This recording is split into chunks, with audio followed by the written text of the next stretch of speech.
there is a certain flow, uh, clearly visible across the board.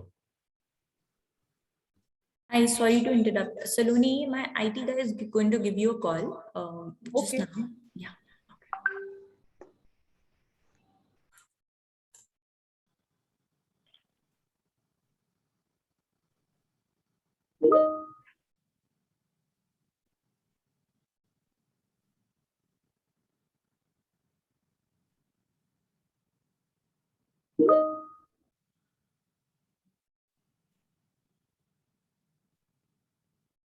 So how are you guys doing this afternoon? Good. So far, so good. So where's everybody based out of? Is everyone in Bangalore or Mumbai. Shiv? Bangalore. John? I'm in Singapore. Oh, Saloni, I'm guessing, is also in Bangalore.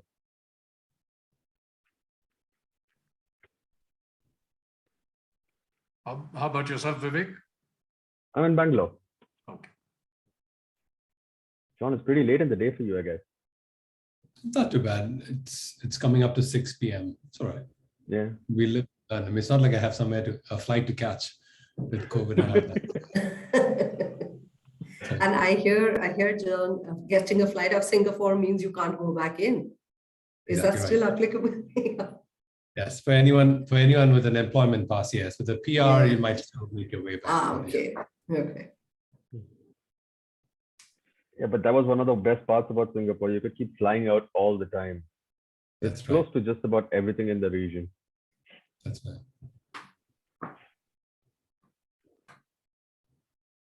Which is probably why people are now moving out of Singapore, because Europe is suddenly the meeting ground for everything, because Yeah. Europe is opened up.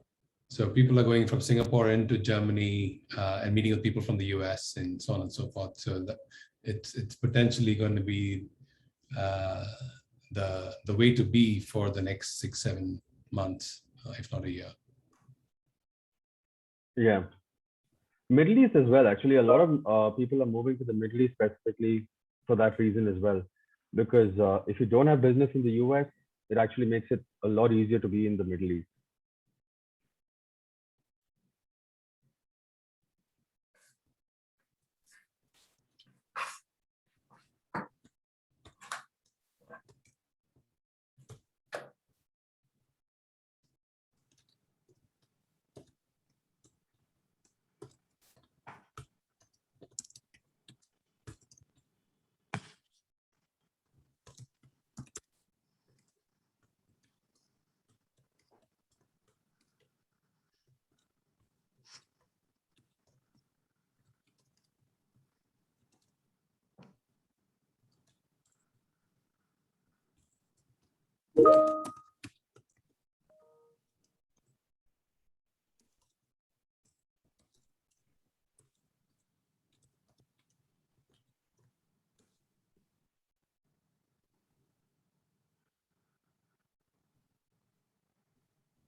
Good afternoon, DCP Shah.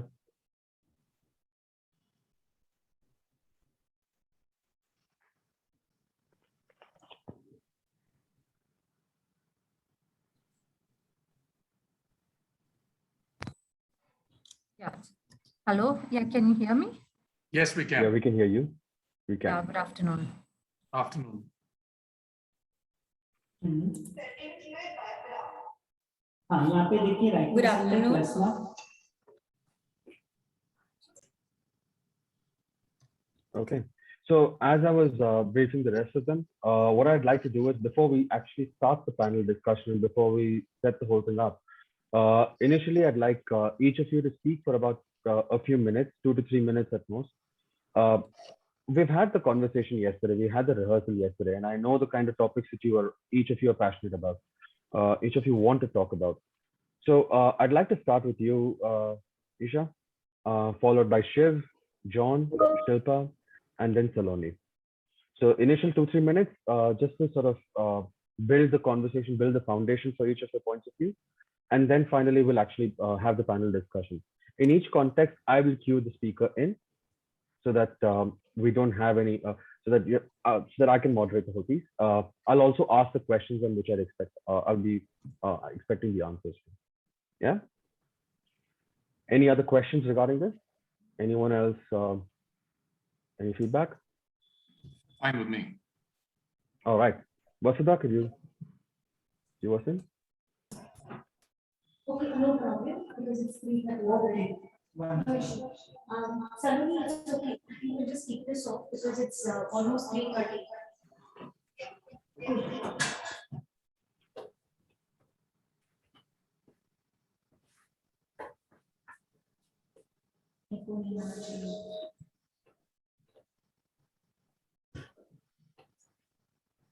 Good afternoon, everyone.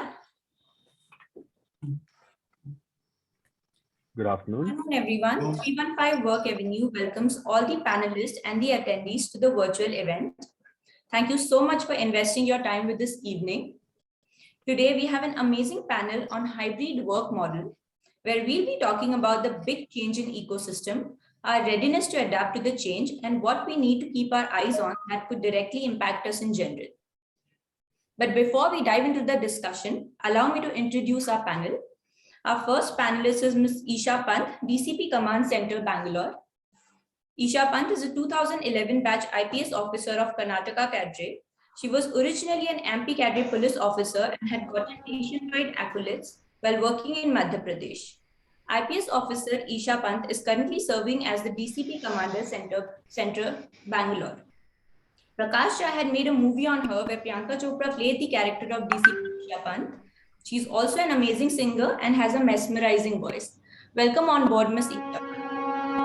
Moving on to our next panelist is Ms. Shilpa Chitre, talent lead at WPP India. Shilpa is a leader with 25 years of experience in managing the people/talent function. Her work across diverse sectors like advertising, IT, shared services, and manufacturing have taught her the importance of flexibility and collaboration at work. Apart from her career in people management, Shilpa is a qualified director, coach, and a trainer. We welcome Ms. Shilpa on board. Our next panelist is Mr. Shiv Subramaniam, Mentor for Change. Shiv, in his current area of work, has two obsessions, people and process. His approach with companies focuses on highlighting the intricate dependencies between the two. Shiv's point of entry into this area of work has been through leading the transformation at India's largest apparel company into an omni-channel enterprise. Since then, he has gone on to set up an independent practice of customer centricity and organizational transformation. He's also a part of a consulting consortium called Cosmos Strategy. We welcome Mr. Shiv on board. Moving on to our next panelist is Mr. Vivek Chandrasekhar, Head of External Marketing at Zentio. Vivek has been in fintech marketing for a little under 5 years and in advertising for a little over 12 years with agencies such as Ogilvy, Mindshare, and DDB Mudra. He currently heads all brand, PR, digital and product marketing related efforts at Zentio. He's a certified advanced level scuba diver with dives in Sri Lanka, Thailand, and Andaman Island, and a reader of books usually about 100 a year. Shiv is also our moderator for today's event. Welcome Vivek on board. Mr. VC John is our next panelist who heads Sustainability Innovation at Accenture Growth Markets. VC is the Sustainability Innovation Lead as well as the Global FinTech Program Lead at Accenture. He is responsible for driving high-impact strategic initiatives to establish and amplify the primacy of sustainability as a strategic lever for businesses, NGOs, government entities, and academic institutions across the growth markets. VC is a well-known industry speaker and competency builder in the sustainability domain and brings rich and varied experience of nearly 2 decades in growing and mentoring social ventures and fintechs, building on his deep ecosystem knowledge and partnerships. Welcome, Mr. VC John on board. Our last panelist is Ms. Shilpa Arora, Director Marketing Dealshare. Having spent 14 years in fashion, retail, and media, Saloni is now a part of a first startup in the building social commerce space. She's also a marathoner by profession and spends her free time spreading insights on fitness and with family, which includes her husband and her two dogs, Casper and Zena. Thank you very much for joining us, all of you. We truly look forward to a very insightful discussion. Over to our mentor, Mr. Vivek. Good afternoon, everyone. Welcome to this panel discussion. Today, we'll be talking about the concept of hybrid workspace. Over the last 2 years, the world around us has changed and we've been forced to adapt to, well, the new normal, a combination of the old and the new normal, and a bunch of other things. Over the course of this conversation, we're going to talk about what hybrid workspace actually means, or what hybrid work culture actually means. To start us off, I'd like to get Ms. DCP Shapant to speak about a few things. DCP, one of the things that I wanted to first start off by talking to you about, you've managed, well, essentially managed the city of Bangalore in a fashion. And over the last, well, I'm going to take it back all the way to 2019.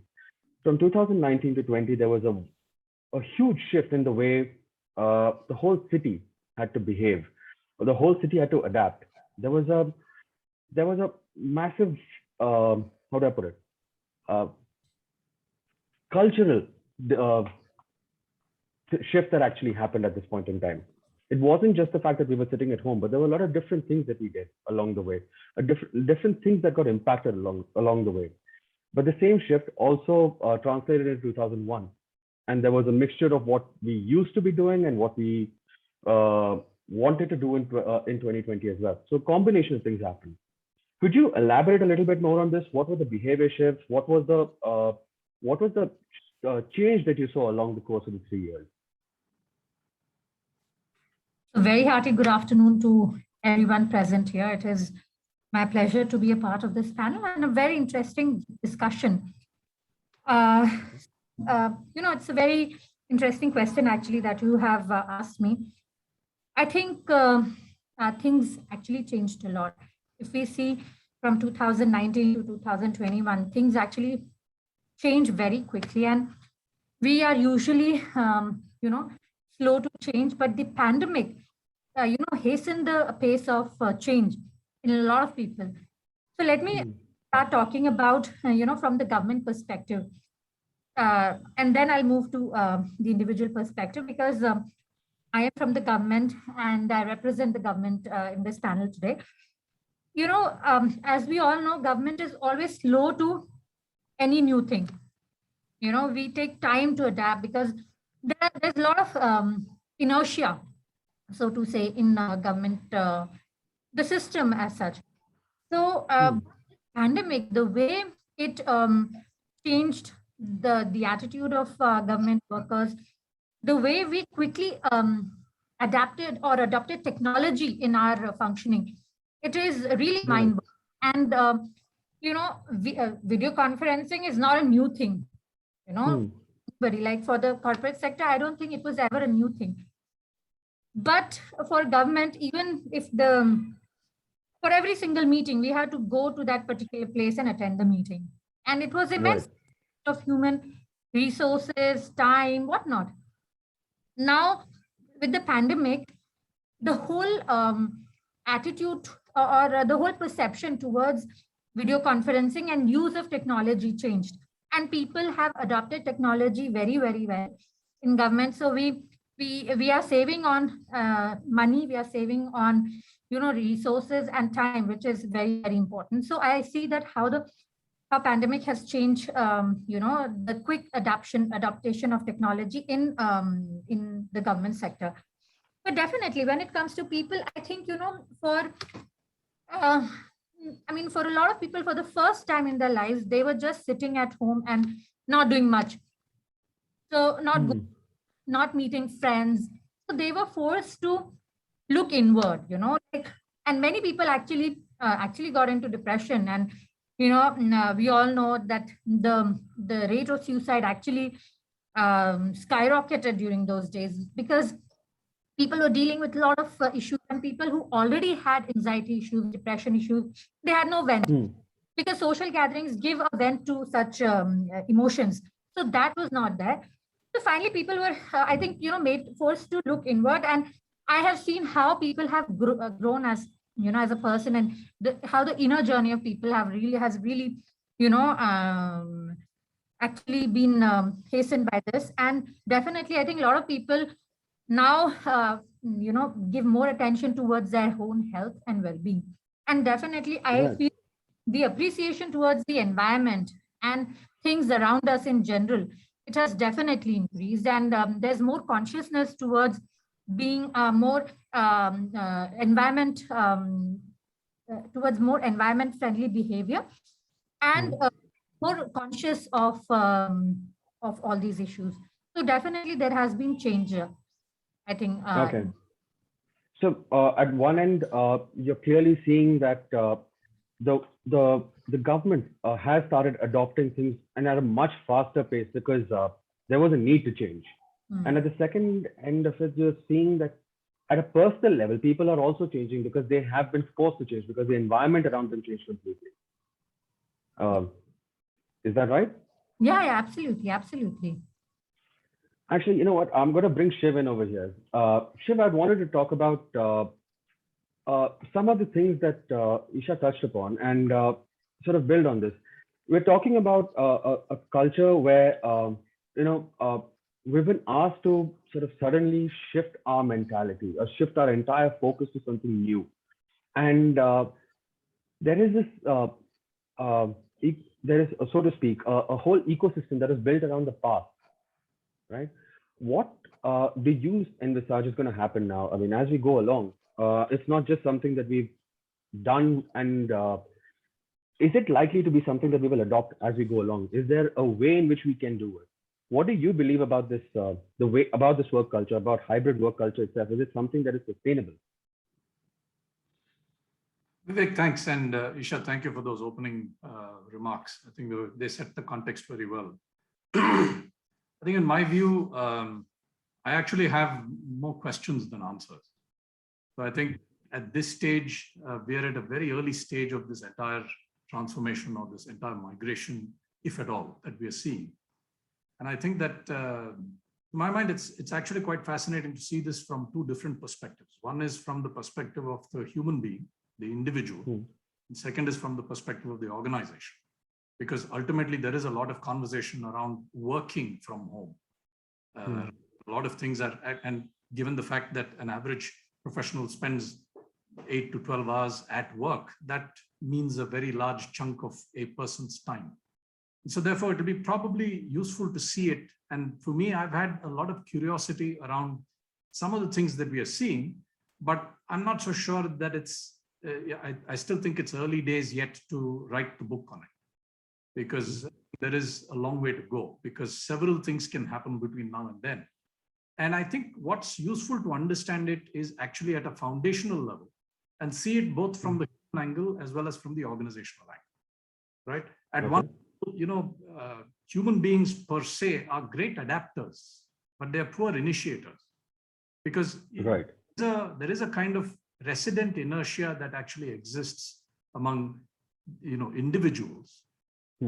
Usually we respond better to external forces, and the greater and the more intense they are, the better is our response, right? And that's the nature of human beings. So in that sense, great adapters but poor initiators. But in the organization side, actually the opposite is true. They're great initiators but poor adapters, right? And ultimately they create structures, and then when you find out saying that you've invested a whole lot of time and money in creating those structures, but actually when you start implementing it, you realize saying that half of it doesn't work, then you'll do damnedest to make sure saying that all those investments are justified in some way or the other, right? With the individual actually struggles and suffers during that process. So it takes a long time for them to adapt and change. So I think understanding this whole subject of whether the hybrid working is actually here to stay or not really needs to be understood at a deeper level of understanding the psychology of change itself. So that's at the point where the human being is concerned. On the organization side, I think we really have to understand it more from the structural and the ecosystem point of view, which is saying, what does it take to actually create new structures, new practices, new ecosystems for a hybrid kind of working to thrive, right? We've all been used to going to the office for the last 100 years. And it's not just the 18 months is actually going to change that overnight. So there is a system that has been established and matured and refined over the last 100 years. There have been several things that have actually been created. And I wanted to pick up on what Isha was saying about video conferencing being available in companies many years before the pandemic. But the reality is, how many people actually ended up using it? You still traveled a hell of a lot. You still burnt as many miles as possible, trying to get from one place to the other. I mean, our Bangalore commutes are, legendary, but we still subject ourselves to all of that, right? And while it was not a new thing, it wasn't an established practice. I think what COVID did was actually, precipitated that and make that move. Also because a lot of times you realized that you didn't have a choice. So you had to make do with something. And then you figured out how useful it was, right? So the in-between stage for, let's say, the video conferencing was the fact that you actually collected 20 people around a screen. So you actually had that was an in-between stage. Till now, you find you're sitting alone in front of a screen and actually saying that, boss, this also works. Right? So it's an interesting phase, and I think it's pretty evolutionary. And I think that we're still very much in the early stages of it. And I think from an organizational point of view, one will have to look at saying, will organizations start seeing sense in actually preparing and designing a new ecosystem for a new reality? Or is it far easier to go back to the old normal? And I think that's something, those are some of the points that I thought I'd love for this panel to explore. I'd like you to hold your thought on the old normal part of it, but then I would like to cue John in on the second half of what you talked about, which was the ecosystem for the new normal is still being established, right? And there is a lot of potential over there, right? There's a lot of new possibilities that we've seen in the last 18 months. John, what I'd like you to talk about is, can we explore what these potential areas are? I mean, whether it comes to productivity, culture, the capacity for us to look beyond our borders, all of that. Could you just speak a little bit more about that? Sure. Sorry, the most common phrase in the last 2 years is "you're on mute," so I had to unmute myself. I want to acknowledge what Isha ma'am and Shiv said, and it's a difficult act to follow when it comes to having a point of view or a commentary on the last 18 months. So I'm going to revert to what I do best. Like, I'm just going to go back to my own experience, and I'm going to respond to your question in a little bit of a parable form, right? So the phrase "I'm going to work" does not make sense anymore, because you're not going to anywhere, right? The whole idea of location being an essential component of work, that idea is being challenged today. And to Shiv's point, it's not going to be challenged so much that it's going to be dissociated, but it's going to be challenged enough for ecosystems to reform and coalesce around the new way of what work means, right? Now, work has many components to it, as all of us know. I'm not going to go into the components of work, but essentially, work had to be situated. And with the fourth industrial revolution, we're heading into it.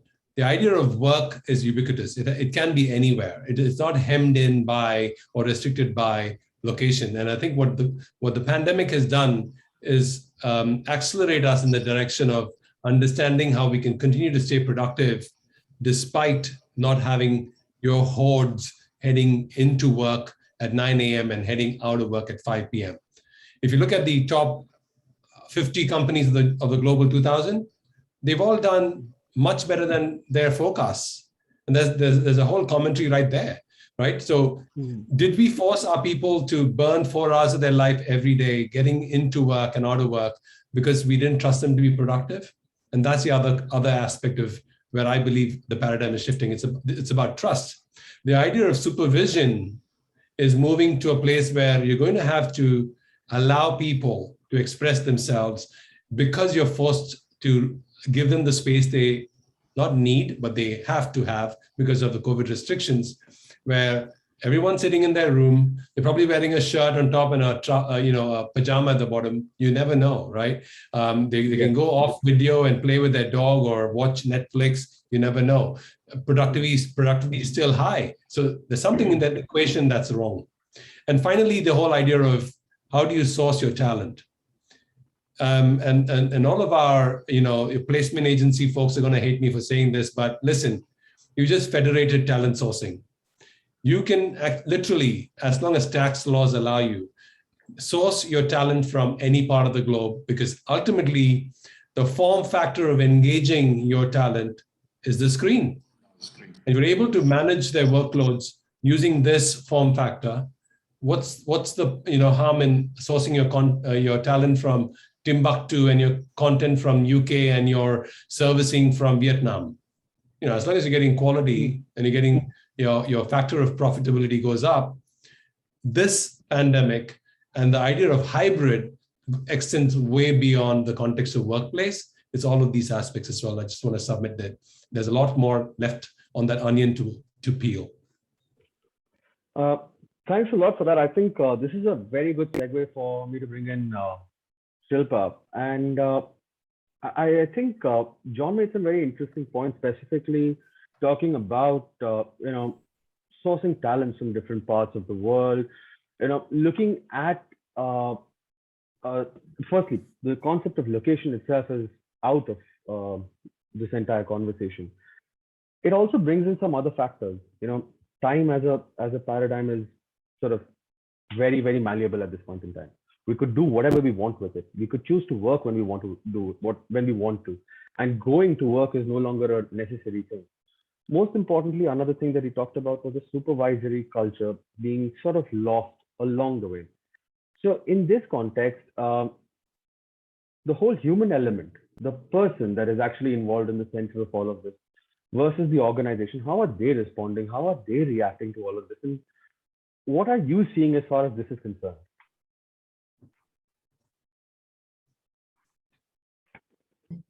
The most very popular interesting phrase question, Vivek. Thanks for that. I think one of the first things that affected employees, affected people who were at workplace jobs was the uncertainty suddenly hit.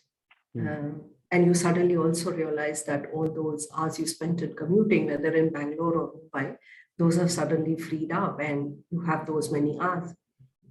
But on the other hand, pretty much all corporates reported their productivity actually going up wherever people could work remotely, which means that the time that they got back was actually being spent at work.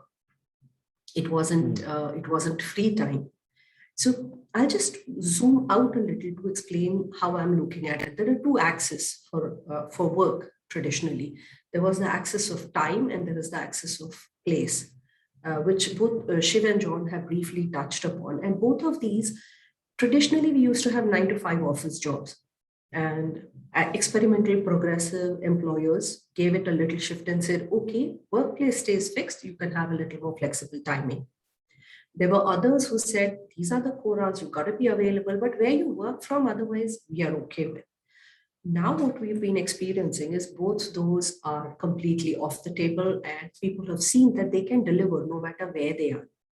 They know that irrespective of where I am, I'm able to work. In fact, I'm able to work at 6 a.m. in the morning, then get back to 2 hours, making sure my child is in front of their school video conferencing equipment and make sure they're attending classes. Then I go back to my calls. Then I go back and look after lunch for my family. And then all of this flexibility has given a lot of comfort to people because they know that their deliverables aren't being affected. On the other hand, there is definitely uncertainty because we don't know how this will pan out. Will I be assessed in the same way? And especially going forward, if we go in for hybrid, which is something that's so much of a buzzword now, will I be assessed in the same way as someone who goes to work and is physically available in front of my manager day in, day out, whereas because I prefer it, I need to work from home? Will that make a difference, right? There is uncertainty because we don't know how fair and equitable future processes will be crafted and what happens in the interim while we figure out how to make this work better. There is uncertainty because the pandemic has also brought out a lot of job losses, and we can't shy away from the fact. There is uncertainty because real estate has suddenly opened up.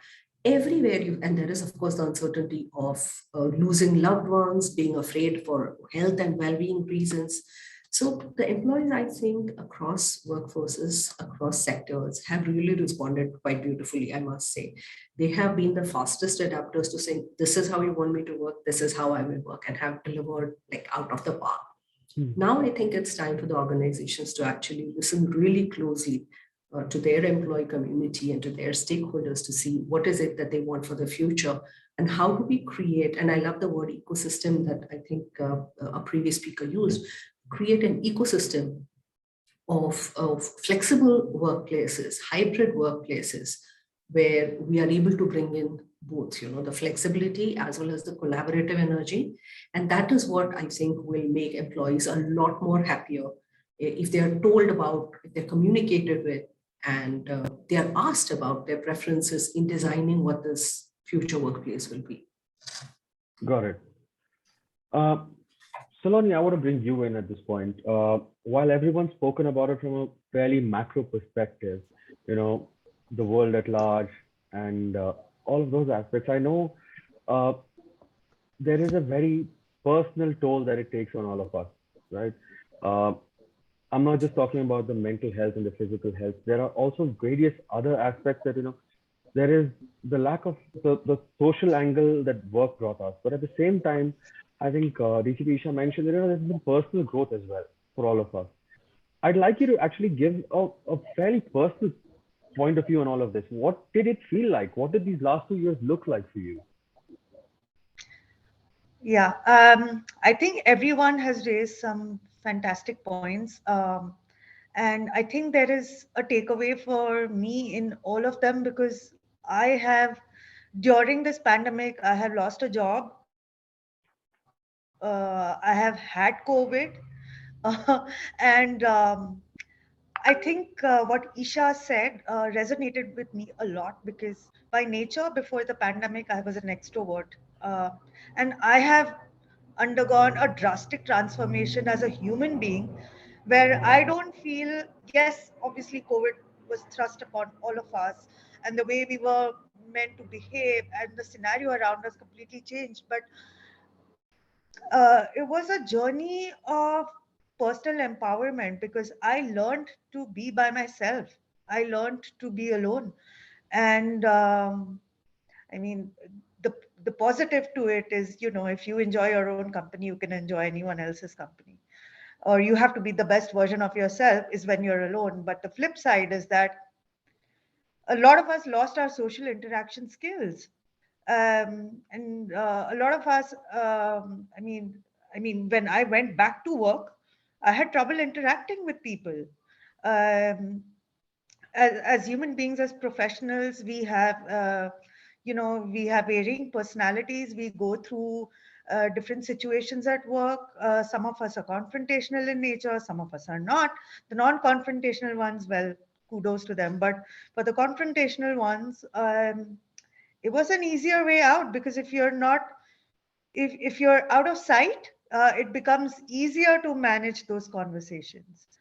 Um, so I think that as employees, we have, there are various pluses and minuses. I've been able to take control of my life with the hybrid situation, because I'm a runner, and I balance my work as well, and the time saved on commuting has made me a lot more conscious of my health and my well-being.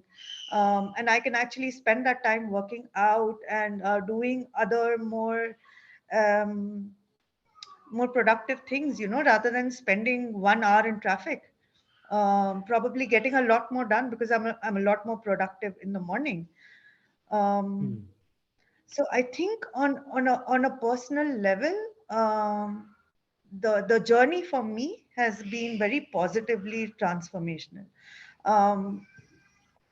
Can I say that for everyone else? Maybe, maybe not.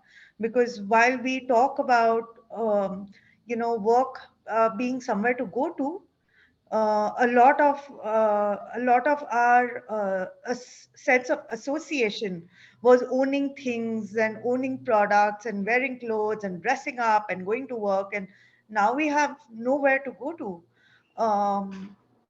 And decisions that we could make, stepping onto someone else's desk and having a chat, you actually have to schedule a meeting there now. So there are pluses and minuses to this situation. There are pluses and minuses to the way the pandemic has been dealt with various organizations. But I think John raised a very, very valid point. While we talk about um, the hybrid model being adapted globally, are we ready for it in India? I'm not so sure. And I talk about this from personal experience because the element of trust is yet to be built. So I think there's a lot more for us to sort of introspect on as individuals, as organizations, in terms of processes, in terms of our resistance to change, in terms of the infrastructure around us, in terms of cybersecurity measures, to really know how suitable this model is in the long run. Because very recently I read an article about Indian organizations, almost 90% of them are asking employees to come back to work. Now, are we ready for it? I'm not sure. All right. Thanks, Lori. That was a very interesting perspective and deeply insightful. I'd like to bring in John here to sort of give voice to something that Saloni just mentioned. The fact that the Indian employers are asking their people to come back to work, but at the same time, they're able to deliver whatever they were actually delivering remotely. Isn't there a certain amount of, I would say, disparity in the way they're approaching this? At what point do you believe that the employer and the employee are actually going to find balance in this? What is the actual, how do I put this? When is the trust going to be built? I would like to start with you on that one. All right. I just want to be careful, right? Because if I say the Indian employer, that's too broad a brush stroke to use, sure. Right? Yeah. And both in terms of the sectors, in terms of size, in terms of demographics. But in terms of principle, I struggle to get my head around organizations that are not ready to consider that coming to work does not define productivity, especially because they had this forced pandemic, they're forced lockout, lockout or lockdown, depending on which side of the fence you're on. And also, more importantly, being able to continue to maintain security, because that was one of the other big reasons why you wanted people to come to work, because you're working on client jobs, you have equipment that belongs to the company, we are a bonded warehouse, so you can't take stuff out and so on and so forth, but still the world kept spinning, right, for 18 months. So my response to your question is, I find it challenging if people are going to reset back, or rather revert back to the old way of working.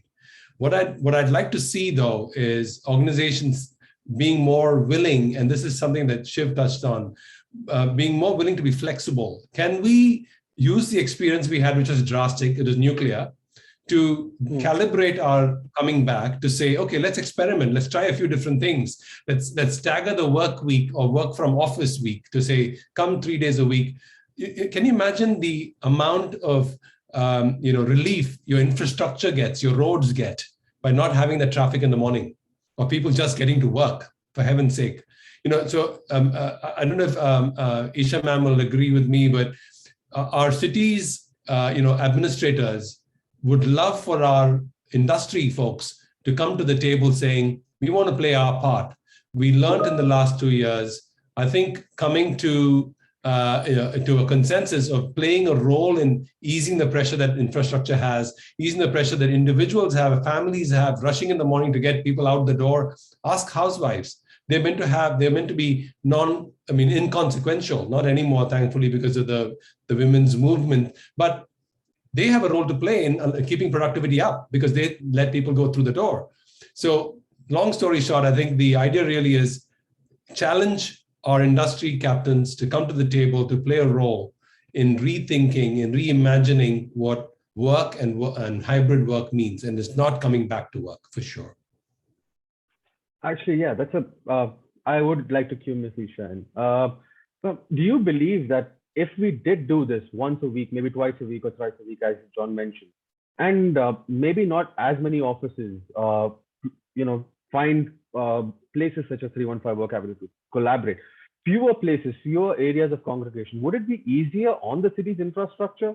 What are the kind of changes that you would want to see? What are the kind of changes that you would want the industry to actually take on? Definitely. We all know how things were during the lockdown, also post-lockdown when most of the companies were shut. Just a minute, I was just getting a call. Yeah. So the city was far better. The traffic was much better. Now everything has opened up and traffic is back to normal. So definitely our city, Bangalore city, was not meant to cater to so many people. The increased population has definitely impacted the city in in adverse ways. If we have more people working from home, it will definitely ease out the traffic woes. With the infamous Bangalore traffic will get a little better. But the whole thing is it's not about, we have to think whether from the point of view of the industries and the organizations, whether or not it is suitable for their work model, whichever work model they have. Now, I just want to quickly bring in one issue here. When we talk of hybrid work culture, or when we talk of work from home, I am in the police, I'm in the government. It never changed for us. We were always working from our offices. We were working all through this pandemic. But I know of a lot of people, a lot of women who are working from home. And I must tell you that it was very difficult for them.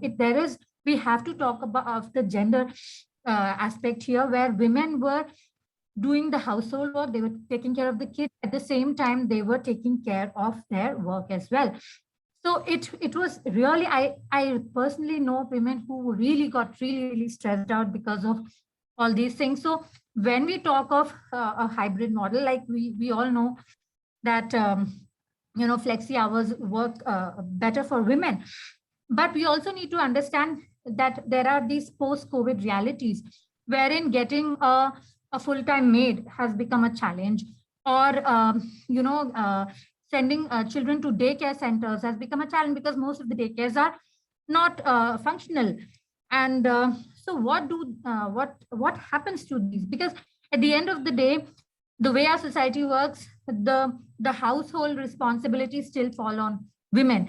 So when we have a hybrid culture or work from a culture where women are required to go out with no daycare facilities, it is their careers that get impacted. I personally know of women who are thinking of quitting their jobs because their office now mandates them to come at least twice a week, and but they have no place to leave their young 4-year-old.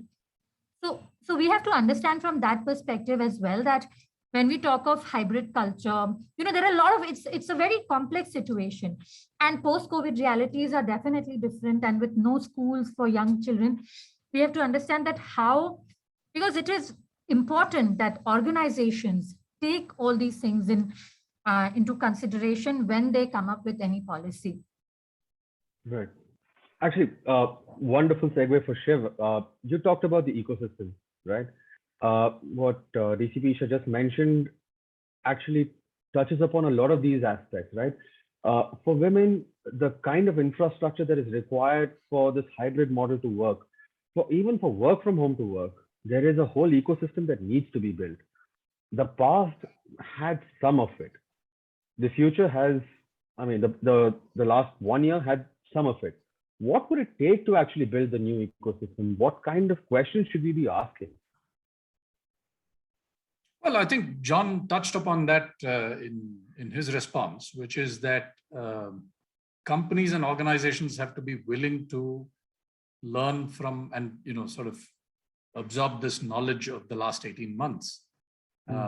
Because I think it's for the first time that organizations would have actually had to sit up notice at an individual level. I think before that, it was all aggregated. Men, women, everybody was considered as employees. And generally, you had an employee welfare program, right? It's now boiling down to almost looking at saying it's not just one amorphous whole. It's actually individuals that make up that organization. And therefore, what does it take and how do we understand this at a slightly more granular level to then say, can we now redesign our systems and practices to suit that, right? And the whole idea was, I think it's not to say that one can swing from one end to the other end, but the fact of the matter is that if earlier it was 100-0, can we now at least make it, 50-50?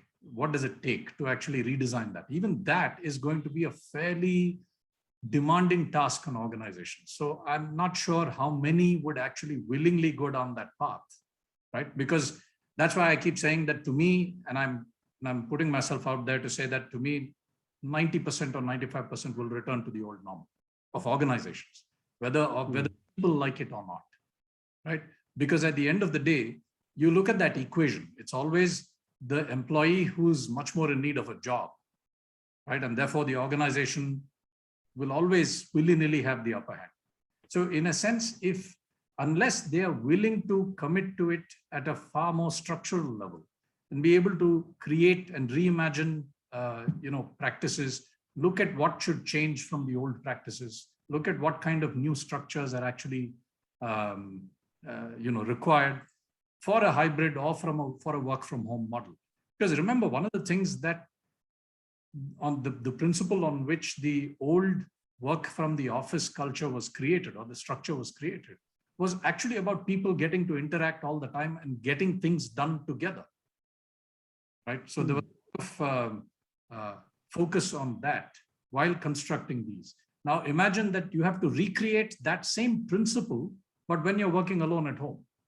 So you look at the contradiction, the inbuilt contradiction. So which means that it requires a great deal of work and a great deal of imagination to be able to rethink those systems and practices and say, what does it take for people to not feel left out, feel that they are connected all the time, feel the kind of camaraderie that they can get, but through a screen, right? I mean, those are the kind of, I think you've got to define problems afresh. I don't think, but the temptation for most organizations will also be to say, how little can we change and still go back to a new normal? Now, it's like back to the future, right? So how do you actually go back to a new normal, right? So which you have to willy-nilly accept that you are going back to the old normal. And so that's really what it would take to reimagine and to reconstruct. I'd like to bring in Shilpa here.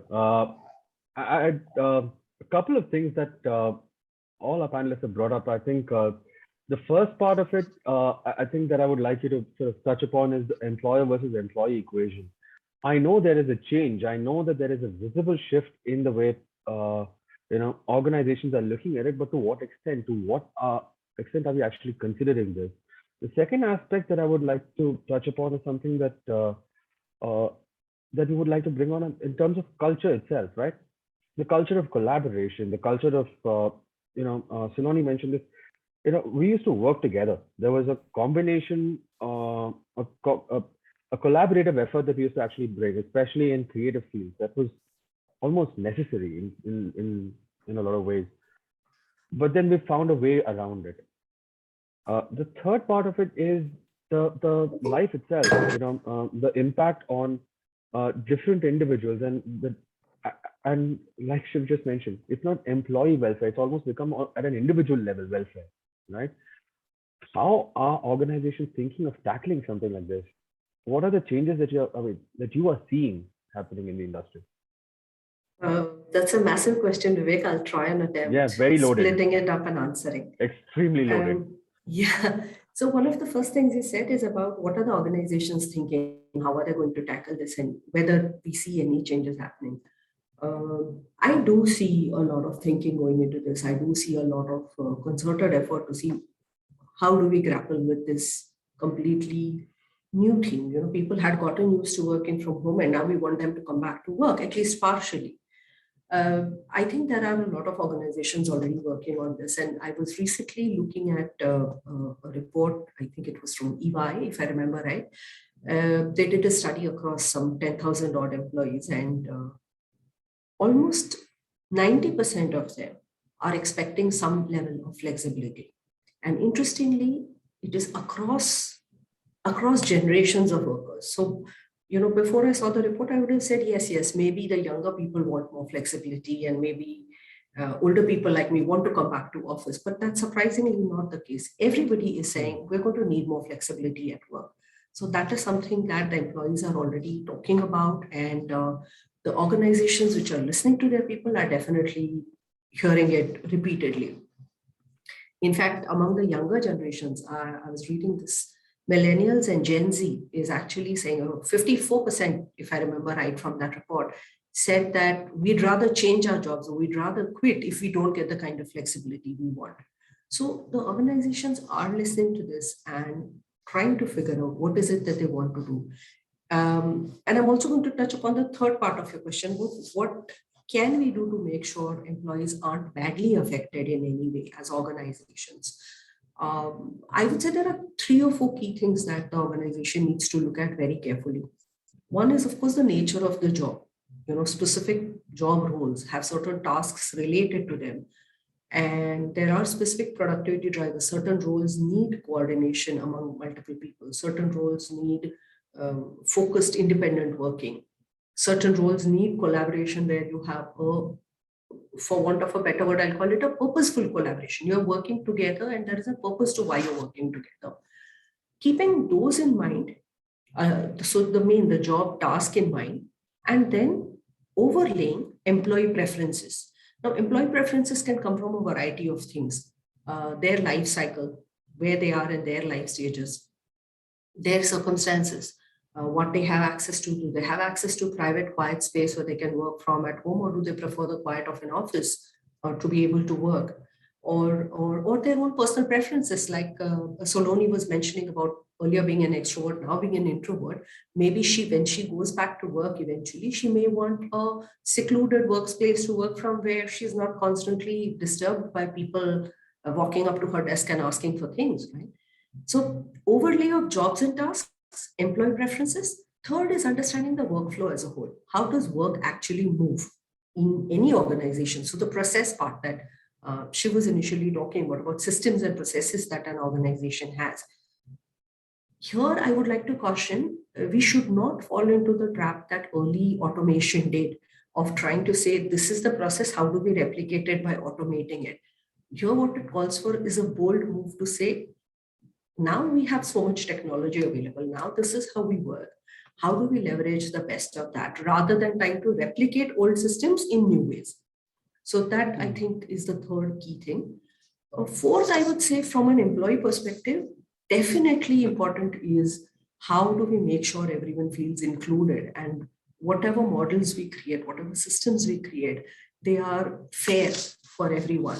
So 2 ways you can do that is make sure, for example, I think HR could play a big role here, is to make sure that their listening posts are all active, that they're actively engaging with multiple employee communities to make sure they are hearing what employees want and are able to translate that into what the organization eventually creates. The second part of your question was about the culture. That's a difficult one, because in fact, a lot of employers are currently worried about that, because one of the ways culture often gets transmitted is by osmosis. You work with people, you see what they do, you see what is okay in a particular place and what is not okay, and you learn a lot, because culture is not only what you say and having big fancy culture statements or visions, it's how you actually work day in and day out. And what you can pass on through a screen is definitely limited. So connection is extremely important for culture to pass on, I believe, which is why I keep falling back to saying that hybrid is probably the best way to going forward, because you can build in touch points irrespective of where you are in your employee life cycle, how much supervision you need, what kind of job are you doing. Considering all of these factors, possibly we could create something that takes care of the employees' well-being and their requirements, at the same time delivers on what the organization wants to do. Tall ask, but I think we're all up for it. It's a I think that was a very well articulated answer for a very heavy question, but I'd like to bring in Saloni over here. Specifically wanted to talk to you about some of the things that Shilpa touched upon. Let's start off on the aspect of culture. Something that you mentioned that, now you have started becoming a lot more grounded. You're starting to spend more time by yourself. You've also clearly established, I suppose, a certain kind of boundary when it comes to work and life. There is a clear distinction between the two. While I'm sure you may have to go to work on a few days, but that also means that the concept of culture has changed for you, right? The concept, when you were at work, there was the work culture. The home was home culture. There was, or at least the version of it. As far as culture itself is concerned, we are brought up on a certain kind. We grow up and then we adopt a certain kind of our own. And then at work, we have, well, a certain way to behave, I would put it that way, right? So there is all three of these sort of melded together in the last 2-3 years. What, to your perspective, how does this shift actually affect you? What are the things that you're seeing and what are the things that you're doing to actually, what does your world look like right now when it comes to culture itself? I think in terms of culture, when I was completely at home, those boundaries and those lines were completely blurred. But I think now, though I do enjoy my time working from home, I do believe that the most diligent and the most hardworking of us also could tend to slip up because we don't have any form of interaction. We don't have any form of communication other than a screen. So I think, according to me, I do need my time in office, but considering, and I think Shilpa got that beautifully well. There are days when I need my secluded time and, where I can work because there's a lot more productivity over there. I think it's a lot more about balancing preferences. And I think organizations must do a better job to adopt this model of listening to their employees. Having said that, I think when I talk about listening, it's about, how as brands we used to listen to our customers. It's about employers now need to listen to their employees, saying that you can't force them to come back to work 100%. They might choose not to join you. So how do you find the best balance over there? So I think it's more of a pull mechanism at both ends to sort of strike the best deal for both the employer and the employee here, and it's not a one-way street anymore. Okay, so in a sense, you're trying to find ways in which you could take, would control of the way you'd want to live be more appropriate here? Because what has happened is, I suppose, over the course of the year, you've also realized that the choices that you make with your time when you want to work, those controls are now resident with you personally. Yeah. Sorry, lost you. Saloni? Is it just me? Sorry, could you just repeat that? I'm sorry, we lost you for we just lost you for a bit. So what I was saying is that the word control has a lot more meaning now, because having experienced it, I value my own time a lot more. I value my personal time a lot more. And hence I know that, I mean, as human beings going to work, yes, we didn't know of this process of a hybrid model till COVID hit us. So yes, we were going to work 10, 11 hours, spending, so many hours in traffic, earning all our travel miles, traveling up and down different cities. But I think now it's all about me knowing and valuing that this is what my personal time means to me, and hence I can do a lot more with it. Okay. So I think it's a value appreciation at an employee's perspective, which employers must understand, because that will bring out a whole more productive side from employees towards their contribution to an organization. All right. I think we have about another 7 odd minutes. Uh, I'd like to get in last thoughts and specifically on one single topic. Uh, this concept of work-life balance, right? It's something that the hybrid culture seems to have brought out either the best or the worst in. Right? I would like to talk about what does work-life balance mean in the concept of the hybrid work culture, and what does the hybrid work culture look like in that new way. I would like to start with you, Saloni, since let's go the other way around. I think for me, the concept, I mean, had you asked me this question a few years ago, I would have probably said there is no concept of work-life balance, but I have been able to balance it. And I'm a lot more happier as a human being. I'm a lot more happier as an employee. So to me, work-life balance means that while I'm able to, my productivity is up because I am saving commuting time. My productivity is up because while working, I get time to spend with my husband and my dogs. If I need a quick break, I can go walk my dog. If I need a quick break, I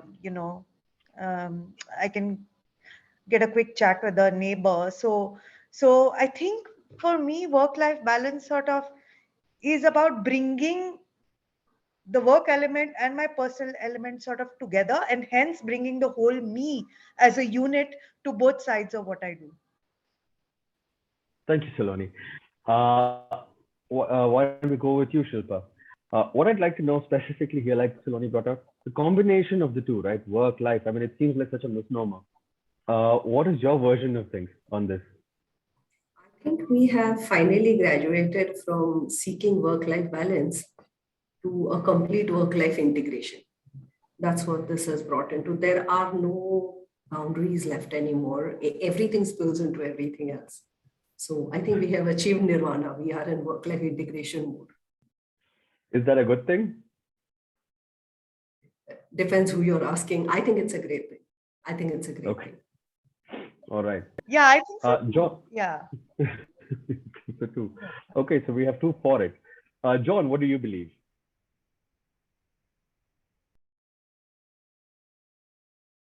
John, you're on mute. All right. I think it depends on the culture that you're embedded into a lot. The moment you say work, you really don't want to think of bringing it into your bedroom or into your living room. And considering over 60% of our people are middle class, and a huge part of that live below the poverty line, they probably live in little cubicles of homes. So for them, from that perspective, to be able to get out and operate in a different environment where you literally are a different person, because you're playing to a different gallery or a different set of circumstances, I think that's required.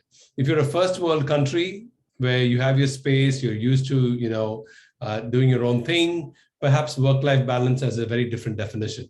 So to my mind, with India in context, the idea of work-life balance will need to be further defined in the context of not productivity, in the context of quality of life.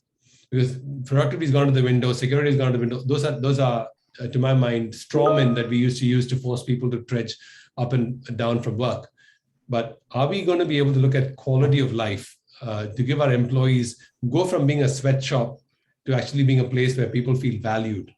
Then you're talking about work-life balance. Come into work to feel valued as opposed to come into work because you have some work to finish. That's interesting. Shiv, your thoughts on the same? Yeah, I've always had trouble understanding this phrase work-life balance because it seems to suggest that work is not a part of life and work is some other thing and life happens after work. So it just seems a little funny. It's more like probably trying to create a balance between office and home. That I would find that a little more relevant because I'm trying to say, because I would also like my work life to be great, right? To be convenient, to be enriching. Why would I not want that? Because it seems to suggest that work is always something that is to be is drudgery, or it seems to be something that is not done in life. So what happens then? In what form is it actually being performed in? So Exactly. to me, it's really about how do you achieve a balance in the joy and the enrichment that you get in your personal life, and the same joy and enrichment that you get in your personal life, which means that organizations, again, coming back to that, will have to rethink the way how they can create ecosystems that can deliver that. Because at home, you are the master of your destiny. So you know what you can do, and you can create an environment that actually gives you that level of enrichment. And the fact of the matter is that I can't take that same desire and take that same thing that I do at home and recreate it in the office, because then it will be done at the level of the organization and not at the level of the individual. So in one sense, that's how I would treat this whole idea of understanding balance in life rather than just as work-life balance. Right. Very deep perspective, actually. I'd like to get the last DCP. So far, you've actually talked about a lot of interesting macro perspectives. What do you think? I mean, I know that you have been working from work for the last year. Where does balance lie for you? Where does the combination of the two come together?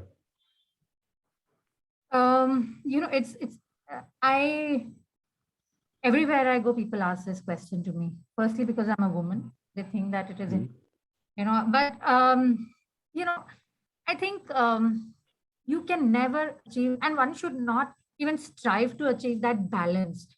There's no balance, and it's not like what I strive to do, or what I aim to do, is that rather than thinking of it as a constant struggle, I just take things as the way they come, right? Like if I'm required to spend more time at work on a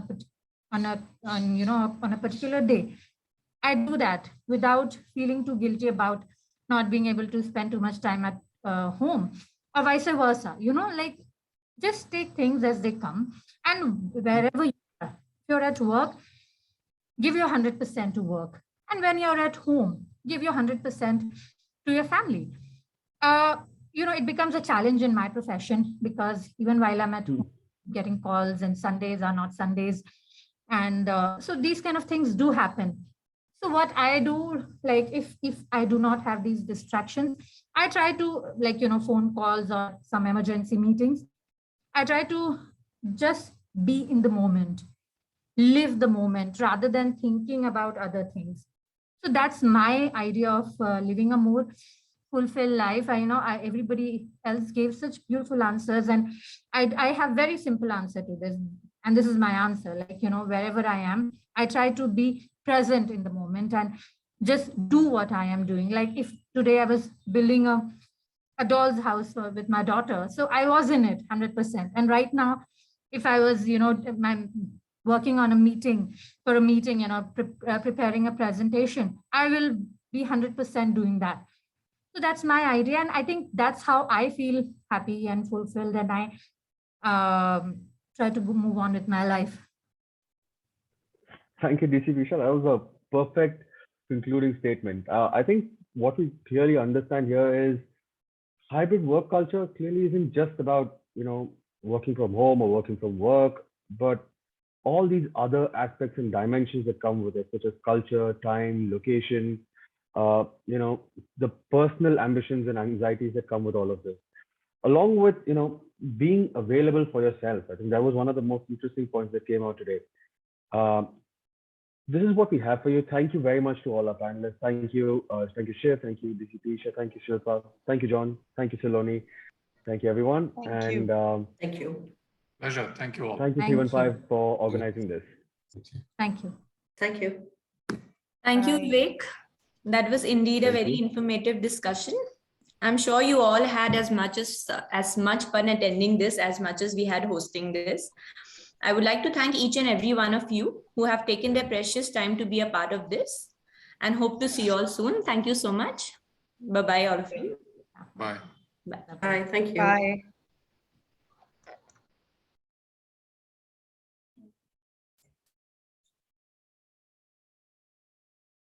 Okay, I hope I got everyone in Good enough. job, Vivek. Good job. I really hope I got everyone in enough. I can't hear you. Sorry, what was that again? I said I hope I got everyone in enough. Yes, yes, yes. I'll just give you a call. This is a little too, there's too much of echo. I'll call you. Okay, bye. Yeah, bye. Bye. See you, Vasudha. See you.